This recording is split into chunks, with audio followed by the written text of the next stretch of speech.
नमस्कार, आप देख रहे हैं एनबी न्यूज 24x7 नीलम बोध के साथ। कहते हैं कि इतिहास अपने आप को दोहराता है। जब वक्त का पहिया घूमता है तब रगों में बहता हुआ खून भी हिलोरे मारता है। इतिहास ने सचमुच अपने आप को दोहराया। राजाओं से दास बनाए गए दलितों के बीच से पंजाब के रोपड़ जिले के गांव पृथ्वीपुर बुंगा में 15 मार्च 1934 को माता बिशन कौर की कोख से एक होनहार बालक कांशीराम का जन्म हुआ। इसी गांव में माता बिशन कौर का मायका है। स्थानीय परंपरा के अनुसार पहले बच्चे का जन्म ननिहाल में ही होता है। कोई नहीं जानता था कि यह बालक एक दिन मनुवादियों की ईंट से ईंट बचा देगा। बाबा साहब डॉक्टर भीमराव अंबेडकर के रुके हुए मिशन को आसमान तक पहुंचा देगा।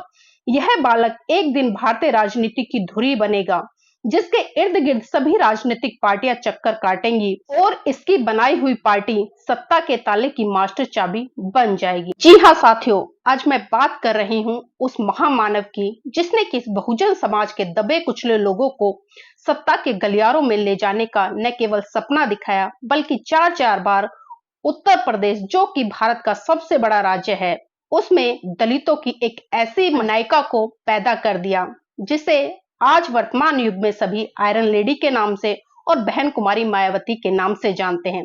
सपनों के आगे छोटी पड़ जाती है उम्र। जी हाँ साथियों, बसपा के कद्दावर नेता कांशीराम जी का निधन न केवल दलित समाज बल्कि पूरे भारतवर्ष के लिए अपूर्णीय क्षति है। आगामी उत्तर प्रदेश विधानसभा चुनाव पर भी इसका असर पड़ेगा और देखना यह है कि दलित राजनीति किस तरफ करवट लेती है। पंजाब का एक दलित सिख उत्तर प्रदेश की राजनीति की दिशा और दशा तय करता हुआ आज हमारे बीच नहीं है, लेकिन जिस तरह से समाजशास्त्र वर्तमान परिस्थितियों में कल्पना मात्र बनकर रह गया है, हालांकि पूर्व में यह प्रयास नहीं हुए, यह कहना तर्कसंगत नहीं होगा।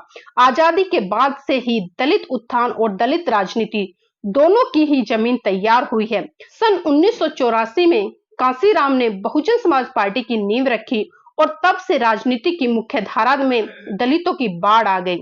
कांशीराम ने इसमें अंबेडकर की विचारधारा को भी समाहित रखा और दलित राजनीति को भी जिंदा रखा। अक्सर कांशीराम कहते थे कि सत्ता में जब तक दलितों का प्रवेश नहीं होगा, तब तक दलित उत्थान के सारे प्रयास बेईमान साबित होंगे। उन्हें समाज की बेहतर समझ थी और वे जानते थे कि 15% स्वर्ण, 85% बहुजनों पर इसी सत्ता के कारण भारी पड़ रहे हैं। यही से दलित राजनीति सभी दलों के लिए अनिवार्य बन गई। उत्तर प्रदेश की राजनीति में कदम रखना और अपनी पार्टी को राष्ट्रीय पार्टी का दर्जा दिलाने में कांशीराम जी सफल रहे। खुद 2 दशक तक पार्टी के अध्यक्ष रहते हुए उन्होंने 3 बार मायावती के नेतृत्व में बसपा को सत्ता में लाने का काम किया। हालांकि उनके सपने आज भी अधूरे हैं। कहा जा सकता है कि एक जन नेता की उम्र उनके सपने के सामने छोटी पड़ गई। हमारे बीच उनकी विचारधारा धरोहर के रूप में बची है, लेकिन कहीं यह धरोहर ही बंद कर न रह जाए, ये भी साथियों आज सोचना पड़ेगा।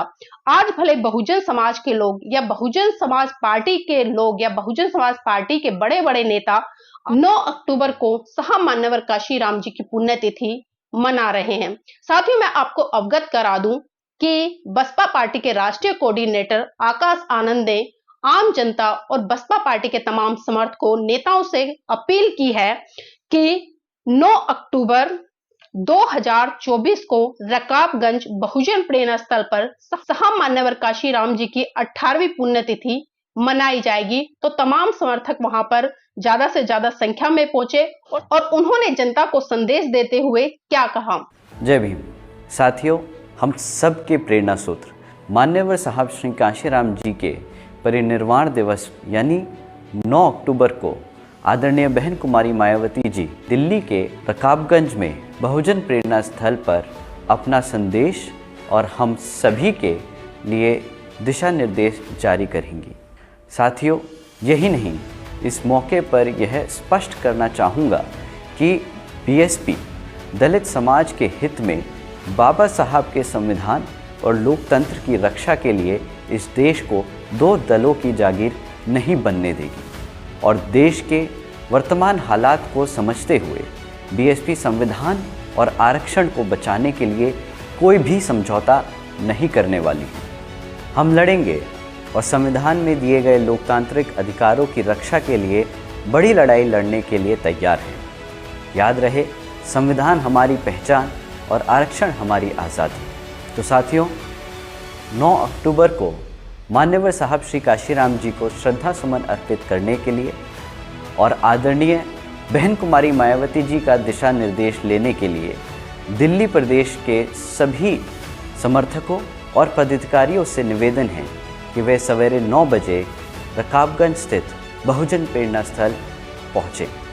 जय भीम, जय भारत। लेकिन साथियों, मैं ये कहना चाहूंगी कि जिस तरह से साहब मान्यवर काशीराम जी ने अपना त्याग समर्पण बलिदान करके बहुजन समाज पार्टी को सींचा, लेकिन आज वर्तमान स्थिति ऐसी हो गई है कि हम अपनी अस्मिता को बचाने के लिए भी कहीं ना कहीं संघर्ष कर रहे हैं।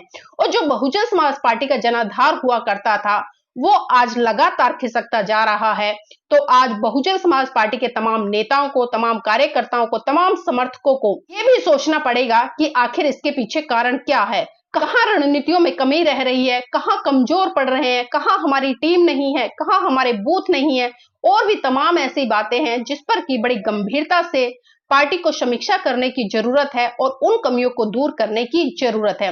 तो साथियों, एक बार फिर से मैं साहब मान्यवर काशीराम जी के 18वें परिनिर्वाण दिवस पर उन्हें आदरांजलि अर्पित करती हूँ और संकल्प लेती हूँ ताउम्र जब तक सांसें हैं तब तक उनके कारवा को बढ़ाने में यथासंभव मुझसे जैसा भी होगा लगातार प्रयास करती रहूंगी। क्योंकि साथियों, हमारे बीच में समय समय पर कोई नेता आता है, कोई महान पुरुष आता है, लेकिन विडंबना है कि आज समाज में हजारों बहुजन नेता बने पड़े हैं, लेकिन त्याग समर्पण बलिदान की अगर भावना देखें तो दूर दूर तक नजर नहीं आती।